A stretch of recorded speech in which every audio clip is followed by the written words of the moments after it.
Yep. Once you see it live, you'll go on Jordan's Way because we're on Jordan's Way. Okay. You'll see the share underneath the video. Just hit share, and then it says share to a page, and then your Socks Facebook page should come up. But what did the buffalo say? You might want to lower the volume. Just kidding. Yeah, it went to the next video since I was just on your page. So let me get back there again. No problem at all.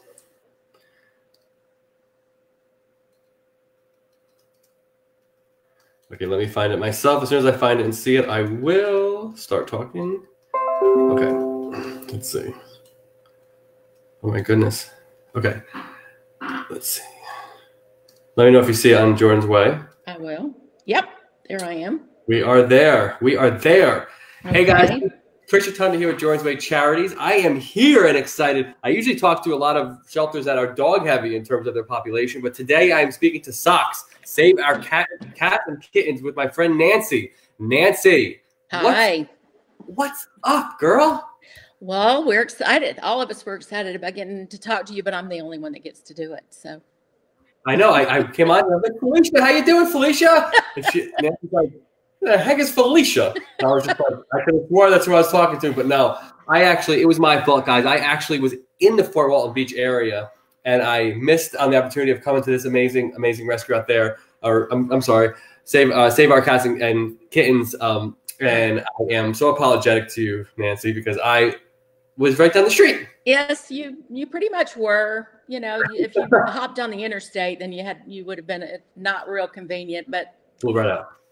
But it's closer than you are now, that's for sure. That is true. I'm in Safety Harbor. Well, you know Clearwater well. You said your sister lives here? Yes, Dunedin. Mm-hmm. So, yeah, I live in Safety Harbor, which is right next to Dunedin. Yeah. So, yes, I know exactly where the Dunedin area is. But tell me a little bit about Socks. We have been around for quite a while for a rescue. We've been around 26, 27, I think, years, 1993. Whatever math that turns out to be.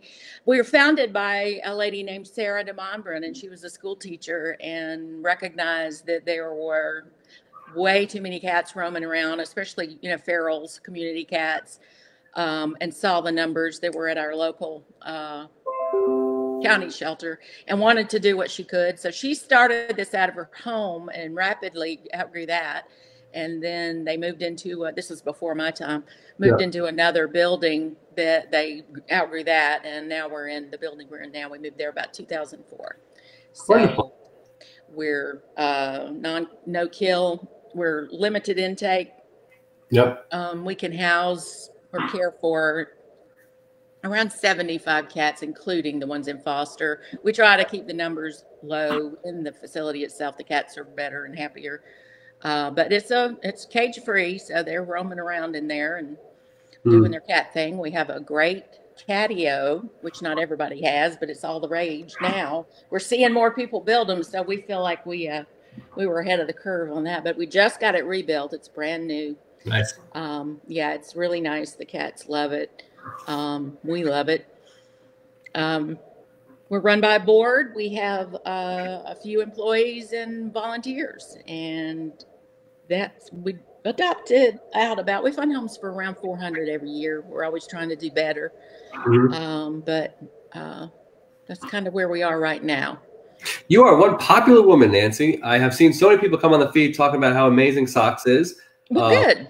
I want to shout out a lot of the rescue partners that I have that are already here. My friend Claudia Levy from Your Humane Society SPCA, thank you for joining. Please share as much as you can, because again, I've heard amazing things about Socks. So I'm gonna keep reiterating, guys, share as much as possible. Also, Jessica Jade from Santa Rosa Animal Services is here. Jessica Jade, you are in the doghouse worse than you've ever been before with me. I did not know that Socks right down the street.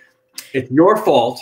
You were supposed to be my planning coordinator. I'm just kidding. She works for Best Friends, and they do a great job with their programs they do too as well. Yeah. So one of the things I like to reiterate right off the bat is I've always been a dog owner. I've had cats for my whole life too. But getting into this field of the animal welfare, whether it's a rescue or a shelter, there is so much I'm learning about. But one of the things I know about, because I know about social media, is people aren't going to be as receptive to respond to things unless they know the people behind it. Mm-hmm. So you are behind Socks. Mm-hmm. Tell the people that are going to be watching this, because I'm sure a couple thousand people are going to watch this over the next couple days. Okay. Tell them about Nancy. Where did you start? How did this start? How did you get your start? Where did have you always had a passion for cats? Have you always, one of the secrets that was told that is like a voodoo is you have a dog. Just Two dogs. Two dogs. Nancy, what are you doing? Yeah. But tell everybody about Nancy and how you started. Well, when I was young, we always had cats, and the occasional dog. And I don't know, there's something genetic in my family where we, as my sister put it, we love dogs, but we adore cats. And it's true. There's just something about it. And I really, I didn't go to school to learn to do this or anything. It's like never saw myself in this role. Honestly, it never even occurred to me. But a friend of mine was on the board of Socks and invited me 12, 13 years ago to a meeting. And it just, next thing you know, I'm in up to my neck and sometimes over my head. And I'm still here. Once you start seeing the need and the ways that you can make a difference, and the fact that there were just so many different aspects of it that I could see myself helping with. And the first one was that they had no internet presence. This was 12 years ago now, so they didn't even have a website. And I was like, well, I can make that happen. There you go. Then we got them involved with other things, all the different Pet Finder and those kinds of things that they had been just kind of an island unto themselves up to that point. So I kind of got hooked at that point. And now I can't. I don't know what else I would be doing if it weren't this.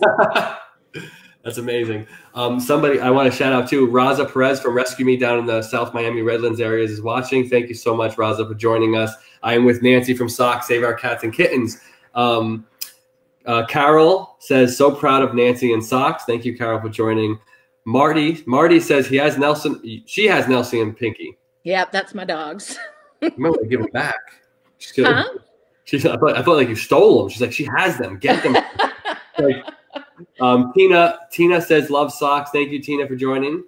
Carol again says, best little cat house. Awesome. Socks is amazing. Oh my goodness, you got some fans, girl. Well, good. Look at you. I'm glad. For everybody watching and who are fans of Nancy and Socks, the best way to get more exposure to Socks, Save Our Cats and Kittens is to share this video as much as possible. If you're just watching right now, there's an easy way to do it. It's on the left, on the bottom. I think on my phone it's on the left. It could be on the right on your phone, but just hit share, guys. Share to your feeds. A lot of people need to know more about what these people do on a daily basis, from the rescues to the shelters. These are the most selfless people in the world. If my mom is watching, I'm sorry, but my mom is a nurse, and I will tell you, when I meet you guys, I'm like, ooh, like there's a different kind of selflessness that you guys possess that, I'm sorry, when I go into areas, so like there are some places like rescues that have a 24-hour mentality because it's in their house. Right. Where tell me about Socks in terms of where is it ran? You mean organizationally, yeah, or?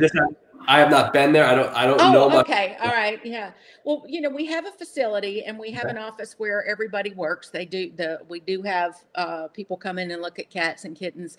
Right now with COVID, we've changed it up a little bit, but the rest of it is run by a board. I'm hardly ever on site. I do a lot of things remotely. Right. And there's a lot of that going on. I go hang out there and we talk and see what needs to be done. And, but right now, anyway, I'm not there much, just trying to still sort of social distance. But we have board members that are active doing things behind the scenes.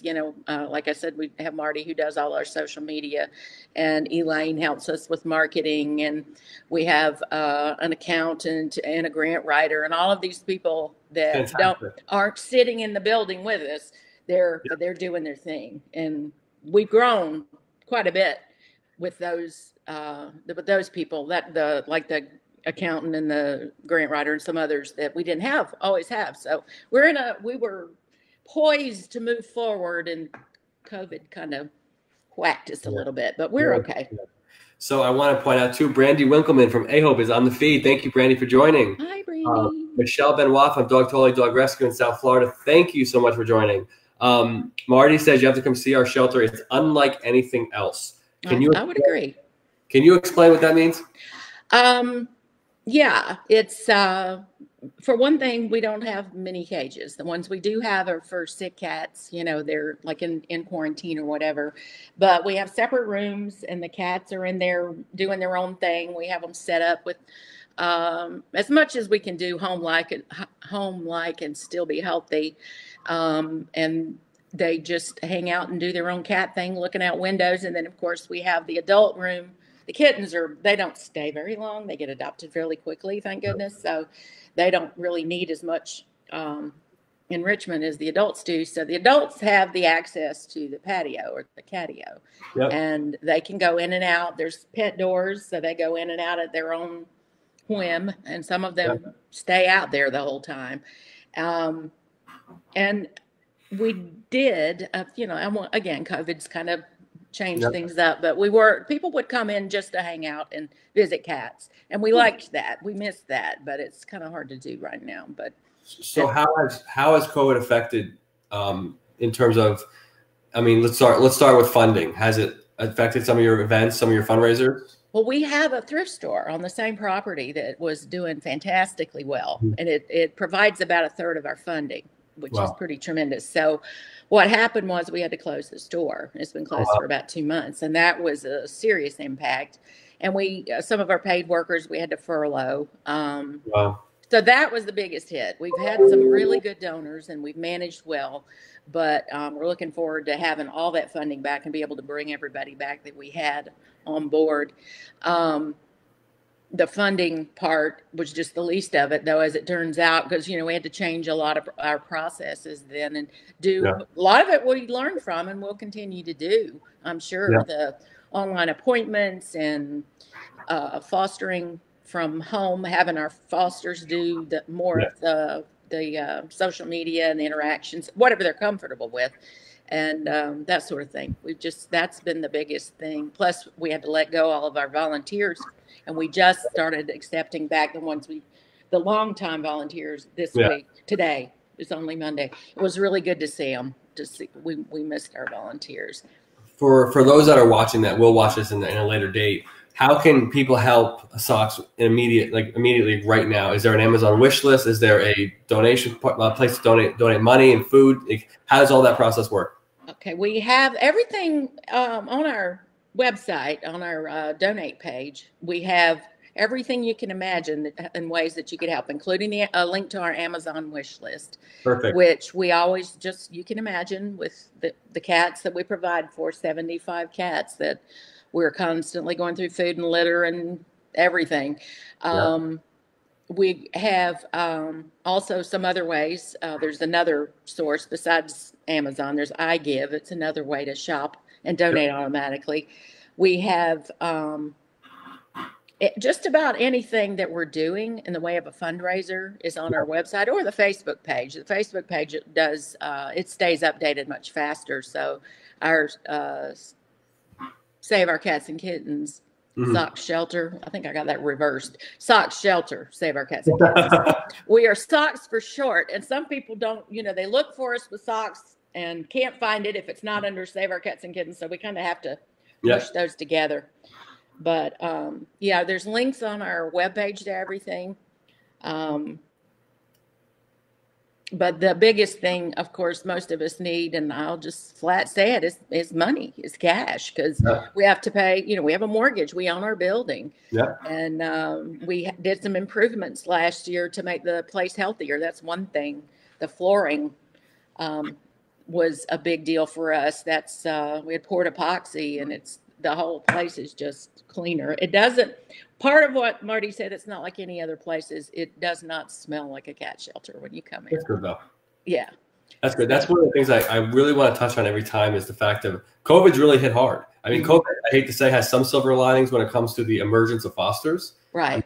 That's a big deal. But it's hindered a lot. And if people don't know what they don't know. You can put as many posts on Facebook, and you can try to do a lot of the static, write a lot on Facebook posts, but the more people resonate with you, with the people that run these places like yours, like Socks, I think the more they get to know you, the more that they can relate to where their money's going, and it's more personable for them.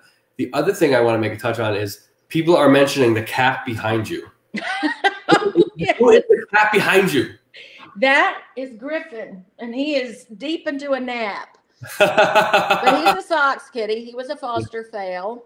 Yeah. Yeah, he was born, he was sick. He had, as it turns out, lungworm, which is the first time I had ever heard of that.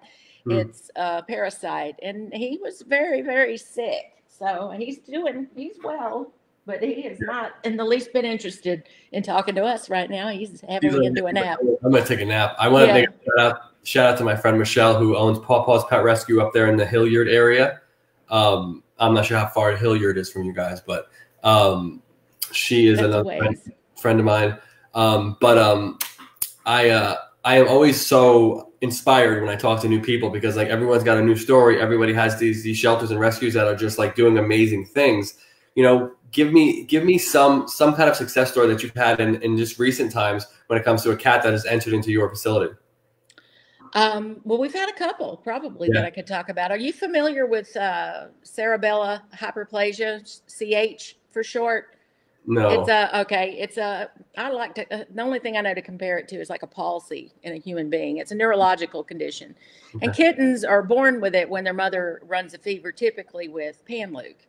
And, you know, they survive, but they are born and they have limited movement. And each of them are different. They can be very severe or very, very mild, and they look drunk. That's drunk kitties is what you might see on the internet, because they, you know, halting movements, and they're not very coordinated and all that. Well, over the course of the past year, actually, we got in a total of 3 of those. Wow. And we're not exactly geared for special needs, but one of the fosters, especially, that took on 2 of them, she did a lot. She was very proactive. She did a lot of research and did a lot of things to try to improve their health. And they're healthy cats. They just look like they're drunk, you know, basically, and they don't know they're different. So they typically integrate well with others, but the 2 of them that we had were pretty seriously impacted. But they all 3 got adopted. That's the happy news. They went to good homes. So that was, we had them, 2 of them, for quite a while. So we had to wait a long time before the right adopter came. Yeah. We've had a couple others too that were 2 different cats. When it happens the first time, you kind of go, yeah, that was weird. We have 2 that had to have sexual reassignment surgeries to improve their. I'm sorry. Yeah, we have to get down and dirty and talk about this stuff. Yeah. What is sexual reassignment? These 2 were males, and they had like their genitalia wasn't working right. Their bladders. And they were blocked, and they just didn't function well, and they were not able to urinate. So they were basically, if we had not been able to take care of them, they would have died. But what they do is they just basically do a sex reassignment, male to female. They don't know the difference, of course. They just know they feel a lot better. So we have 2 of them. You should have warned me before you said that word. I wasn't ready for that. I was like, sexual reassignment. Is that like, are we talking like Caitlyn Jenner? What are we talking about here? Yes, but except with all the added hormones, you don't have to do all that. So, yeah, they weren't really interested in any of that. I said this is going to be a loose conversation. I just didn't realize you were going there. Like, you got me on that one. Like, you didn't give me, you only gave me one boundary, and I'm working with that. So. But no, I mean that's serious. I mean, that's a serious story. So now COVID is we're kind of opening up the state a little more. What are you expecting to happen with the cat population in Socks? Well, we've actually maintained pretty much what we had before. At the first week or so, we weren't taking in any, because we weren't sure what we were going to be looking at. You know, everything was uncertain. So we kind of shut down intake for a while. But then we started figuring out, okay, we got these fosters that want to help. We have people, it was in the middle of kitten season. So I don't know that it's going to change a whole lot. We might actually be able to do more, which would be great. If we continue with the same number of fosters, if people will continue to work with us, then we can do a lot more. It's, limited space in a shelter, and if you have people willing to take them home with them and keep them safe until we can get them adopted, then the sky's the limit. But so we don't really know what's going to happen. We're kind of maintaining where we are right now and just trying to explore the new things we're doing and see what we're going to keep. One of the things that, I don't get to talk to many just, cat only, organizations a lot of times. But one of the things I do find out from like big organizations like Best Friends recently, when I was on the call today with them, is the overpopulation of cats and rescues and shelters. And, we got to educate, we got to keep educating people about the cat population. And, they are such beautiful animals too. If somebody's watching this, doesn't have a cat, doesn't know anything about the population, but can also help in some ways. What are the top 3 things right now in terms of the cat population in shelters or rescues that you would like to just emphasize that people might not know, that probably don't know about? That cats are put to sleep more than dogs because by virtue of the numbers, and the fact that they are often living as feral creatures. They don't necessarily have human interaction. Right. So if they wind up in a shelter environment, a county kill facility, they don't have a whole lot of choice. So if there's no TNR programs to take them or to work with them, then that's the biggest thing. People don't realize the numbers of cats that are killed. The dogs, it's not great for dogs either, but it's improving. Yeah. But cats reproduce so fast that it's hard to keep up. That's probably the second thing that people don't realize is that cats can have 3 litters a year left to their own devices, maybe more. But, and they can start as early as 4 or 5 months. So you can see it's exponential growth. If one cat has 4 or 5 kittens, and, they can have a lot more than that. They can have 9, 10. We don't want them to, but they do. Yeah. So before too long, it's just overwhelmed. Everything's overwhelmed. Again, I want to shout out some people. Brandy is obviously here from AHO, but Ashley Miller from Muddy Paws Rescue, again, down there in South Florida area. My friend Ann, also there from the Redlands Dog Sanctuary. There are so many people watching right now from other rescues and shelters. And I always think this is so big because it's just that whole teamwork, that whole bringing them together. Like, I don't know, like if it was my charisma. No, I'm kidding. But like, I don't know, just seeing them all come together, it really means a lot to me, because it's like when people said in the beginning that they won't work together, some places won't work together. I'm like, listen, I'm going to find the ones that do, and the ones that don't go that way. Yeah. Don't have to deal with it. Well, but like, it helps having somebody like you come along and say, this is important and I want to make it happen. It introduces us to each other, for one thing. Absolutely. Like, even just seeing Jessica and Brandy, and even, I don't know if you know Carrie from Phoenix Rising Rescue. The name is familiar, the Phoenix Rising, but I don't know. We may have met at some point, but right now it's not. I don't know. Oh, don't worry about it. She's probably in hiding right now anyway, because I beat her in the peanut butter challenge. So it's all, I got bragging rights. So it's like, if she shows up, I'm gonna have the serious bragging rights there. All right, but I have to look that up. That's interesting, because I'm not an expert in any field in terms of animal welfare. I'm learning on the job right now. But I did not know that cats get put down more than dogs. I did not know that. Yeah. I thought that there was a lot of programs now that they let them back out. They, all those kind of things that they do instead of just euthanizing them. I thought they just, spay, neuter them, all that stuff, and let them back out in the community. I didn't know that there was a lot of euthanizing going on. There still is in our program. We don't have an official, it's not legal technically in our county to TNR. Yeah. And that makes it difficult. That doesn't mean people aren't doing it. It just means it makes it more difficult. Now, not that our county facilities, I mean, they've been really helpful. Yeah. But you have to work within the confines of the laws in front of you. So, yeah. And there, everywhere you go, Brandy went through this, and we've learned a lot from Brandy, and she's helping with this effort here locally to try to get our own TNR thing. And we at SOX were getting ready to venture out into that. We were going to be doing our own TNR program, work with some existing places. And with COVID, it just, that got, we had to set that aside. It's just not going to happen right now. But we still are looking for someone to help us as a volunteer that would take that on. So if there's somebody out there that wants to help us, and that by that I mean we have other organizations east of here. No, I don't know directions west of here. Brandy's direction that would help us learn the trapping. It's an art. It's not just a science. There's an art to it. You're right. You're absolutely right. We stopped everything because we didn't know how long it was going to be before we could actually really get started with it. So we kind of want to stir it up a little bit in the hopes that by this time next year, maybe we'll be in a position to actually be pushing TNR, because that is really the only way we're going to make any changes to the numbers. Yep. Thank you for posting that too, Marty. Marty just posted looking for a volunteer to head our TNR experience, of course. Your Humane Society SPCA, I'm one of my good friends, Claudia, works out of there. That's the place where I slept for 72 hours. That got me on the dodo. Yeah. They're an amazing organization. I love everyone that's part of that. But they said to everybody that's watching, from shelters and rescue directors, let's post what county we are each from so we know the reach. We are Sumter County, Central Florida. Somebody's from Okaloosa. What is that? Okaloosa. That's us. Okaloosa County. But thank you for saying that. Somebody's Fort Walton Beach, Okaloosa City.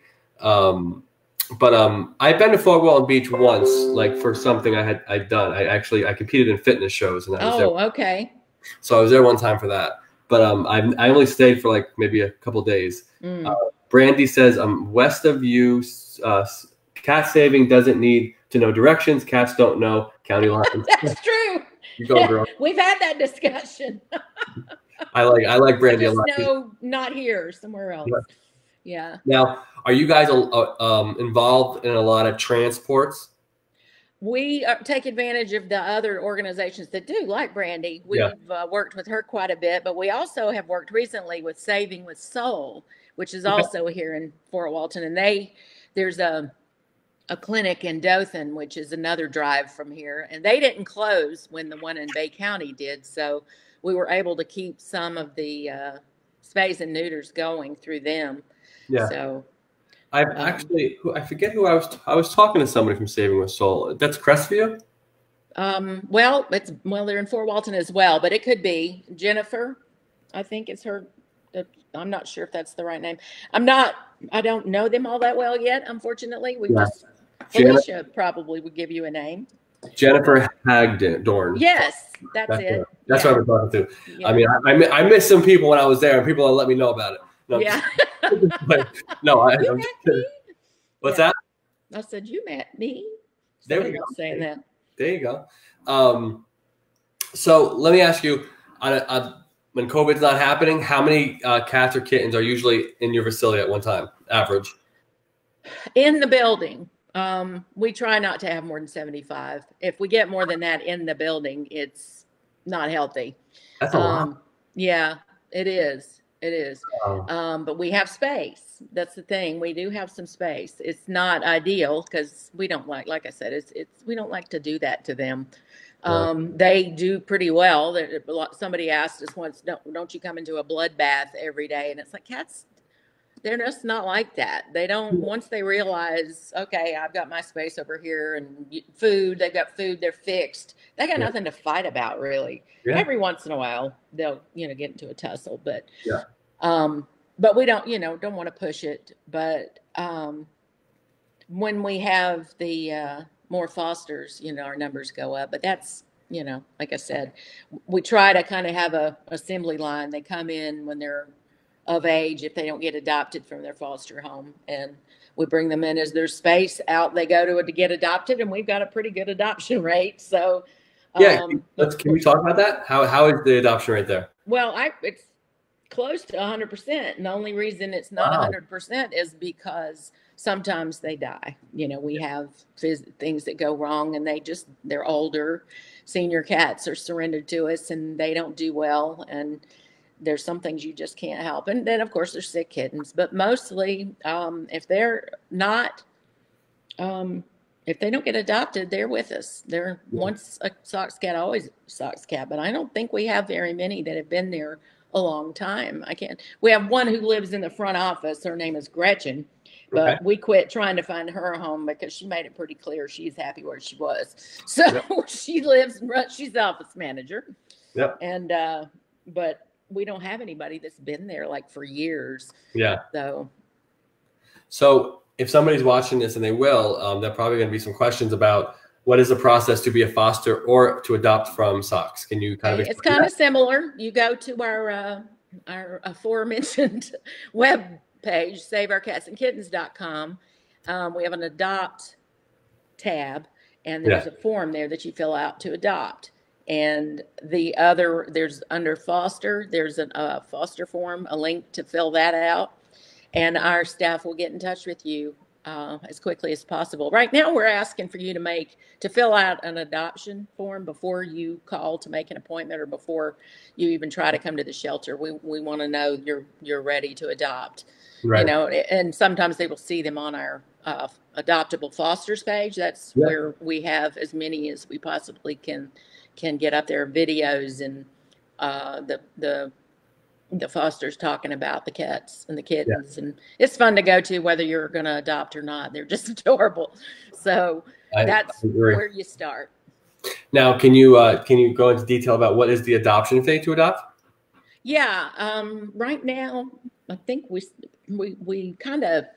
change it around. You know, we don't make a lot of money on that. It's not a money-making proposition. It's just kind of a commitment from the people. But I think we're at $100 for a kitten right now and $25 for adults. And they are, I guess we're back to being able to spay neuter. So spayed, neutered, microchipped, vaccinated, tested, everything. They're ready to go when you get them. They're as healthy as we can possibly get them when you get them from us. You know, one of the things I always found with my cats growing up is they were funny. Like, they seem to have a sense of humor to them. Is there a funny story you can tell people about, you know, just working at SOCS? Any kind of story of a cat that maybe some people will find to be humorous? Well, yes, they are quite good at finding ways to open doors or get out. That's one thing. We think we have them all figured out, but not too long ago, I can't remember what the name of the cat was. Marty's going to kill me. I can't remember the name. But anyway, he figured out how to open the door. We actually have the door handles this way instead of this way. So they can't open it. But he figured out how to stand up on something and pull that thing, got out, and then went out and minded Gretchen's business for her, got up in her business. And I think he got all the food he could get to. So that's one thing. He figured out how to do that. But we also have we have a sliding window. It's just a small one in the kitten's room.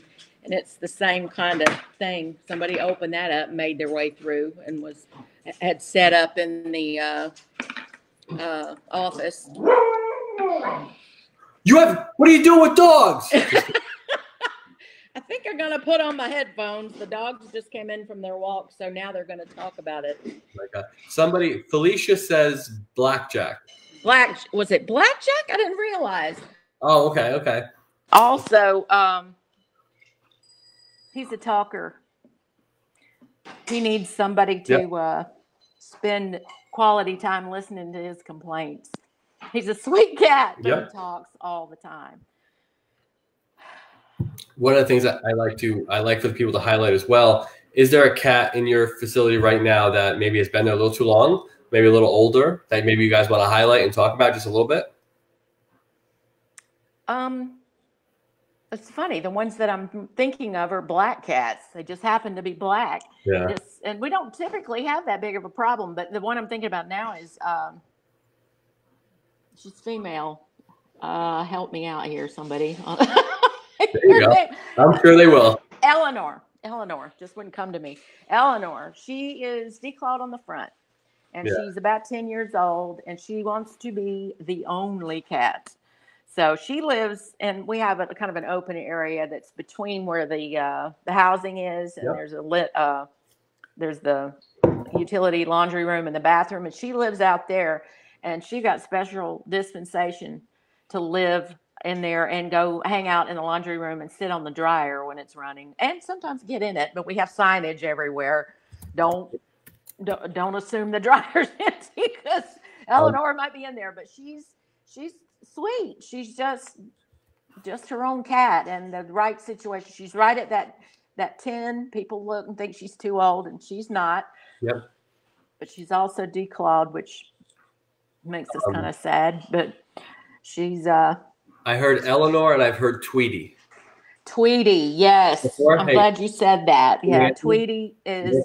Before you do that, I put my email address in the feed right here, guys. Can somebody send me a photo of Eleanor or Tweety so I can actually put it inside this box with me and Nancy as we're speaking. So later on, we'll come back to the conversation. But talk about Tweety, and I want to be able to put their pictures up. So my email address is KristopherRotonda@gmail.com. Send me a picture so I can take it right off my email from here and put it on the feed while she explains about Tweety. Tweety is just, I'm not even sure how old he is. He's an older cat, but he's just very low maintenance. Yeah. He's tabby and white, mostly white. He's out on the catio a lot. He sits out there. He enjoys that, and he just wants a lap. He's not going to get up in your face. He is playful. He's been caught playing. He doesn't want you to know that he will play, but if you walk out there, I have been told that he was out there playing with a toy, and as soon as they walked out there, he quit. But he'd be good for somebody that just wants a companion to hang around and just be there, sit next to you, and not ask for a lot. He's not looking for too much. Yeah. But he's sweet, and he's just a cute little thing. He just gets overlooked. Yeah. I think it's a lot of the problems with some of the animals in rescues or shelters. I mean, there's so many sometimes that they just get overlooked. You know, and that's been one thing we've noticed when we keep the numbers down. The adoptions go up. People are not cats that you would think have been there forever and getting overlooked and will never get adopted wind up getting seen when we're close to empty, whatever that looks like. And we've seen that happen more than once. So it's like you finally come in and have a moment to focus on those that maybe not be as entertaining or as in your face or whatever. And somebody decides that's the cat for them. Yeah. So Eleanor and Tweety. Yes. I like the names too. So that's good too. I think Eleanor's actually Eleanor. Somebody got creative with her name because she's black. That's awesome though. I think you've had. I'm trying to go back to some of the comments. Marty says I think they're referring to Eleanor or Tweety maybe. She said she loves the laundry room. Yes. Jack is amazing. If you want a lap cat, he is the kitty. That is awesome. Oh, I guess Marty Gordon is the best baby kitten foster mama. So let's talk about that a little bit. Let's talk about how did you guys have a spike? Did it stay the same in terms of fosters since COVID? It was a spike. We put out a plea because one thing we wanted to do was get the cats out that were there. We wanted, like I said, we weren't sure what we were going to be looking at. And so we were like, they're going to be better off in homes while we're looking at what's next. And people turned up in droves, and we were able to just about empty the shelter. And we had a few that we kept there that for whatever reason were going to do better with us. But and a lot of them have stayed with us. I mean, it's, we're not through yet. There's several that are still working on adoptions, but we're hoping to keep a lot of them after this is over. Especially, like I mentioned, there's so many cats that have kittens out there, and then somebody calls us and says this cat's had kittens in my yard, and we don't have any fosters. So we're hoping that this is the first year we've actually been able to have a designated foster coordinator, which is a big deal. That's a big deal. That's a very big deal. Yeah. For people, the I'm sorry, Edward. I thought I posted it. I think it's up there, but the email address is KristopherRotonda@gmail.com. I'd like to get pictures of Eleanor and Tweety on this feed. If you guys can please send that to me, that'd be great. I do want to. I want you to touch on, because again, a lot of this stuff when it comes to community is education. Can you kind of touch on how important and kind of the benefits of being a foster are? Well, the one that all of us hear about, and it's true, that you're saving the ones that you take, for one thing, and you're allowing us space in the shelter to take another one if we need to. Yeah. So that's one thing. You're not helping just one animal or one litter. In this case, you're helping two. Yep. And the other thing is that a lot of people don't realize we pay for everything. We take care of everything. I mean, some fosters are in a position to be able to do it themselves, and that's fine. Of course, we're not going to tell you don't pay for it. Yeah, don't. But we take responsibility from beginning to end. We oversee the vet care. You know, if you're not in a position to want to adopt them out from your home, you don't want people coming in, or you know, don't want to go that route, then we're okay with that too. Yep. We have a facility. You can bring it back to us, and we'll take it from there. Yep. So that's something people don't realize. I think that there is an exit strategy. It's not up to you to find a home for them. That we do all of that, and we stay in touch. We tell you when they are needing vet appointments, all of that kind of thing. So see, that's a big deal. I know people don't know much about that, but in terms of like, and we're not like, I hate to say we're not like psychologists, but like, how self-fulfilling is it to be a foster?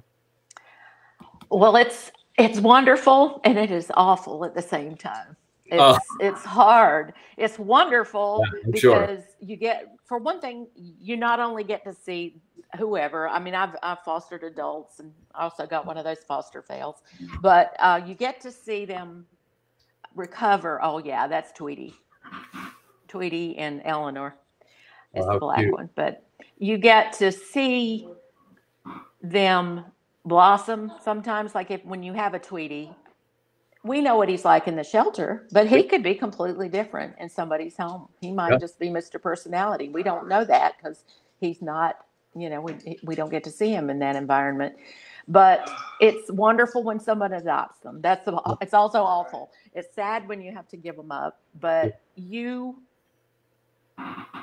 get so much out of it. I mean, it's just to know that they've moved on to somebody else and they're in a happy place, and you have freed up your home to do it again. It's just being part of a process of these critters that need somebody to love them, and you love them while they're waiting for the forever person to show up, or while they're recovering from surgery, or you know, whatever the case is, while they're growing up and getting old enough to be adopted. And just sometimes it's a matter of getting to know them just to see. They'll be terrified and frightened and angry in the shelter, but when you get them in a home, they're completely different. And that helps us to tell people this cat is, you know, in the shelter, you're not going to be very happy to know her, but we know she's a sweet and affectionate. She's just not good in the shelter environment. And I don't know if you guys have these statistics, but like, is there a better rate of return when it comes to like if they adopt directly from you guys versus from a foster? I do not. No. I do not have those statistics. That's a good thing to track, though. Oh, absolutely. I always wonder that because, like, I know, like, from some of the, and I'm referring to dogs right now, but when it comes to some of the dogs, like, the behaviors behind that kennel, and then I go to, because I do a lot of interviewing with fosters, new fosters, and new adopters and stuff like that. I always ask, what has the behavior been like from the day you saw the profile card at that rescue or that shelter, and is that profile card accurate to what the dog is like now? Like, does he have behavior issues? Is he aggressive towards kids? Is he like some of these things that they say? I'm kind of like, God, I'm sure they're true, but it's like, you know, like if you put me behind a kennel, I'm going to be angry at everybody. Right. It's not a natural place to be for an animal. It's not. You're not going to see them at their best behavior. That's true. You know, cats have different issues, but I've never taken a tour, and I'm not trying to. I guess I am kind of comparing the two, but I don't mean it in a mean way. But like if I ever go to a place where like take a tour of a jail. Like I'm sure I'm not gonna be able to shake everybody's hand. They're gonna say, "Hi, how are you?" Yeah, like, that's right. You know, it's not gonna be that way. But I know dogs can't speak, but their "Hi, how are you" is like barking and yelling. But it's not like it's probably like get me the heck out of here. Yeah, you know, like I always tell people, don't judge them by how they look behind that kennel because get them out a little bit. Like put them in that different experience, that spot. Like people know when I do stuff here in Tampa, I do a lot of weird things. Like I do like the ride-alongs. I do the just taking them out, taking them for a drive to McDonald's, getting them some natural food, get them in a car. Right. I have daughters, so I have a TV in my car where I'll sit in the back seat with them, we'll watch TV, watch Frozen. Or That's wonderful. But when I first meet them, they're barking at me like Mike Tyson back in his prime. Yes. You know, they're coming at me like they want to come at me. And like I get them in the car, I get them outside at a park, I get them outside at a, you know, anywhere. Yeah. They're different. They're different. Their personalities are totally changed. They think like they have freedom. Now they can do stuff. Yeah. You know, like it's just different. I always say don't judge a book by its cover, especially when you walk into a shelter or a rescue. Right. A lot of it, you know, dog heavy when I say that stuff because a lot of them bark and they're aggressive, but towards the kennel. But, you know, like I always say, like, you know, fosters, they have to be highlighted more. And I always tell new rescues, new shelters, when we do kind of these live feeds, send me your new fosters. If they want to go on camera, I can interview them like this. And because, you know, I had somebody from Alabama. My next kind of surge is in the Alabama area. Well, bless you is all I can say. Yeah, I've heard some serious stuff out there. But like, you know, one of the lady had sent me because she was like, oh my God, you should do this. I must have 15 fosters that she wants me to interview. And I'm going to interview every single one of them because it's like, if the community doesn't know the importance of being a foster, you're not helping anybody. You're not helping the dog. When they foster from you, they're helping you. Like, you know, like, and that is super important. Like, you know, I don't know if you touched on it. I think we might have touched on it a little bit, but how does that help Socks when somebody fosters a cat? For one thing, it frees up our staff from having to look after that animal. And if it's, you know, it depends. It can be a simple thing, just a cat, like I said, like Tweety, that's just he doesn't really require a lot or doesn't seem to, but it's one less litter box to scoop. It's, we get to know them. That's one thing. We can't always spend enough time. We do try. We have a schedule of try every day to get to touch every animal that's there. Don't always meet that goal, but that's how they help us. They can say this cat has this personality, and we can post it from there and say we know that this cat is this way because he's like that with his foster. Yep. I want to touch on something that Linda McGuire just said. Fosters bring them up to be perfect pets. They've experienced noise, in parentheses, vacuum cleaners. They get past. They go for rides in the car. They learn how to play. I love that paragraph. So thank you, Linda McGuire, for writing that. Absolutely. Marty has said it keeps them out of the shelter, less chance of illness. That's a good point too. We don't really touch on that many times. Because cats are very high stress, and the illness that they get is almost always from stress. And it doesn't matter. They go to a good home and they get stressed and they get sick. It doesn't matter how nice the shelter is and how clean we keep it. If they have any kind of underlying issue, stress will get them. So getting them out of there just into a home environment is a huge benefit to them. It also, that means we have one less vet bill if they don't get sick. So you're right though. It's very true. That's why, like, even before we get off this feed, I want to stress to you, like, new fosters, new adopters, please send them to me. Please send them to me. If they're willing to go on camera, just talk to me. I talk to you guys more in time than I'll talk with them, maybe 20, 30 minutes. But it's just the importance of, like, why did you become a foster? Why are you doing this? You know, can you share this with your friends on Facebook? Like, tag 99 of your friends when you post this video or share this video. It's just important. It's important for the community because Mark from Best Friends was just telling me, like, and I always say too, that animal welfare community is like this big compared to that whole population at large. And we don't know anything. We just don't. Like, we don't, I hate to say that, but the population of people that aren't in your field don't know. And it's a very gigantic community that doesn't know. And the more that we push it down their throats, the more that they're going to start to realize. And like COVID really, like I said, if there was a silver lining, it was the emergence of fosters. I mean, it went boom. Like, I can't tell you how many rescues and shelters that are like, they cleared our rescue, cleared our shelter. Like, well, we saw that locally. I mean, and up the road and everywhere they had empty cages for the first time ever. And we were close. Yep. One of the things I want to point out more and more too, guys, I am talking to Nancy from Socks. Save our cats and kittens. I want everybody, while you're watching this, to please like them on Facebook. Follow them on Instagram. Marty, if you can, put your tag for Instagram up on the comment section.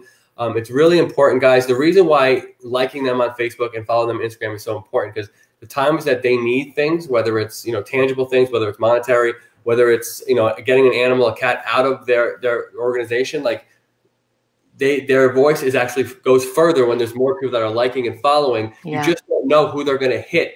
If there's more and more likes, more and more followers, that means more and more shares. the more shares we do, the better chances they have of achieving whatever goal they're trying to achieve at that moment. So it's super important. You might not think it's important, but it is. Like them on Facebook, follow them on Instagram. If you don't, I will get upset, and Nancy gets physical. It's not a joke. Just kidding. Oh no, who told you? I'm kidding. Brandy told me that. Brandy did. No. Okay. I would believe it. I would believe Brandy would tell you that. Brandy's like that bald-headed. No, I'm just kidding. Brandy says they need my kittens. I just know it. We work with Brandy all the time. We haven't been able to say yes much lately, but we do. But Tammy says socks is the best. I've heard it. I've heard a lot of that.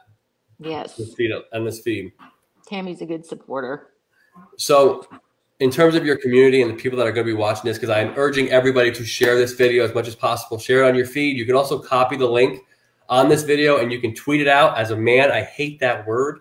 I can't stand it. Like I'm never going to say to somebody, hey, tweet me. Yes. It just sounds terrible, right? Tweet me. But no, guys, you can copy this video. You can tweet it out. You can also, I think you can actually copy it into some form of Instagram post. I'm not sure if I'm correct on that one, but we'll find a way. There's always a way to put it on Instagram, guys. Please put it on Instagram. Guys, on Facebook as well, there's a lot of groups, pet groups. Share this video onto those groups. A lot of them, especially in the community out there in Fort Walton Beach areas, the Milton areas, and I'm not even going to try to say the county. You can say the county, Nancy. Okaloosa? Okaloosa. Got it. I'm sure there's a lot of like what's happening in Okaloosa County groups. You know, share it to those groups. It's super important. This is the director of Socks. Like now you get to see who's behind this organization, who's behind Socks, Save Our Cats and Kittens. You get to see that, and that's like I love to personalize more things. And I think more transparency that comes out of these videos, the more people are going to respond to you, especially. So when people start to say like, "Oh, that's Nancy," so it just gives them more of a personal relationship with you, even if they don't know you very well. Like one of the shelters I work with, we do conversations every week like this, and you know they're starting to see like donations come from like other states. Like people are like, "Oh, I saw you on a live feed with Chris. I'm in Chicago," and they sent money to Florida. And I was like, and I also see stuff from other shelters in Florida that tell me that people are sending from their wish list. Not to be vulgar or gross, but you know, you can send stuff from Amazon from the bathroom today. Yeah. Like, you could be in California. You could be the beauty of Amazon, and I don't work for Amazon, so this is not a plug. But I'm saying like you can go on Amazon, go on your wish list, which I'm going to ask Marty to please put that wish list, like kind of how to get to that wish list, if you can in the comment section. People can send it from other states. You don't have to even live anywhere near the Milton area or the Fort Walton area. Sorry, Fort Walton Beach area. You don't have to live anywhere near it, guys. It's simple stuff you can do to help these people every day. These are the most selfless people around. I will promise you. I've been in rescues homes. I've been in shelters, facilities. These are some selfless people. They did not sign up to make six figures, and they don't. And they do it every day. Look at that rolling of your eyes. I know. I said it. But she rolled her eyes at me. No, I was just looking. Stephanie, that's what Stephanie does. But anyway, you guys are doing things because you actually have a passion and you love these cats. You know, that is something that people need to know more about. Like your daily routines of like 75 cats. My God, I have 3 dogs and I'm panicking in the morning. Like, you know what I mean? You guys are doing things that people need to know more about. And I always encourage when we get off these feeds, like I will say, Nancy, we need to do this every week. It doesn't have to be an hour. It can be every 2 weeks, but just to know what's happening, what's going on at Socks, like what's the biggest needs, what's, you know, how is this week when it comes to adoptions and intakes, all that stuff. It's important for the community to know a lot, but I know people don't like the camera very much, but it's like, I'm pretty sure you didn't think we were already at the 53-minute mark. In terms of talking. No, I didn't. It goes by very fast, but it's informative. But it gets to your community. People are responding. They're talking. So I beg everybody to at least try to talk to me like this twice a month. At least twice a month. I will do once a week. I don't care. Anything we can do to help by speaking to the community, okay. it does a lot. And I probably feel like for the people that are watching, I know me saying I get angry, you get physical, they're going to like your page. They're going to share it. They see us like we're tenacious people, like we're going at you. I'm just kidding, but Tammy says she supports from Michigan. Thank you so much, Tammy, for saying that. That's awesome, guys. You can support from all over the country for Socks, Save Our Cats and Kittens. Like them again on Facebook and Instagram, guys. Please, please, please. Now, I always ask the directors I speak to end our videos. It's like the final word. You give us a 2 minutes about anything you want to talk about when it comes to socks. And I don't mean the socks on your feet. Oh, well, that's a good place to start. It's not the socks on our feet, but yeah.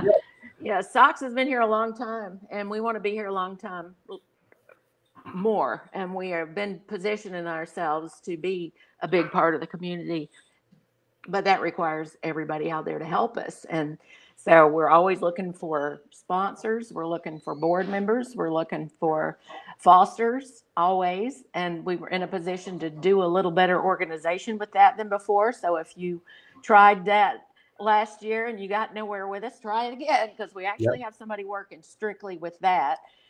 We have a volunteer coordinator. Right now we're kind of, just feeling our way back into how we're going to deal with volunteers. So if you're still interested in that, go ahead and put in an application if you haven't already. We are having a fundraiser right now, a fun one, that it's a raffle where you pay $5 for a chance to name one of these kittens, 5 kittens that we have. So if you want to do that and help us raise some funds and see how that turns out, that's going on for the next couple of weeks. So I think most people that are on here know us pretty well. It's those people that don't know us that I want to help. I want them to get to know who we are. And if we can help somebody outside this community, we want to try to help them too. We learn from everybody else. We learn from all the other rescues around. I'm constantly asking Brandy for help. I take advantage of all the classes she goes to and then just pick her brain. So it's a great relationship for us. That's how I got through college. Yeah. Did you go to class today? Come here. Come talk to me. Yeah. So yeah, it's finding out who has resources and who doesn't, and where we can help and where they can help us. And that's just, we all wind up helping the cats and the dogs too. We're not, like I said, we're working with the cats because they're at the greatest need, in my opinion. And I think that's about it. Oh my God. Linda McGuire says Brandy will sell you a list of her custom kitten names. I make fun of her kitten names. Oh, well, I think they're hysterical. I love them. But guys, again, that heightened level of sensitivity, I always say to the whole COVID situation, they have donation links on their website. They just mentioned a fundraiser that Marty just put the Name the Kittens link on. So guys, please check out that link. It's a super amazing organization you guys have. You guys are extremely selfless people. I cannot thank you enough for coming out here late at night. Thanks for having us. I appreciate it. And we'll be in touch again. Please. You're right. I urge you guys. I don't say no to anybody. The only thing that might change is a day or something like that. But, I want to help you guys as much as I can. Let's continue to build Jordan's Way, guys. Please subscribe to Jordan's Way Charities YouTube if you can. If you like my page on Facebook, I would be very appreciative. Also, guys, remember to go on Save Our Cats and Kittens Socks Facebook page and Instagram, and like them and follow them. Nancy, again, thank you so much. You're amazing at what you're doing. Thanks. Keep doing it. Guys, share this video. Share. Have a really good night, girl. I will talk to you. All right. Thank you. You too. Bye-bye.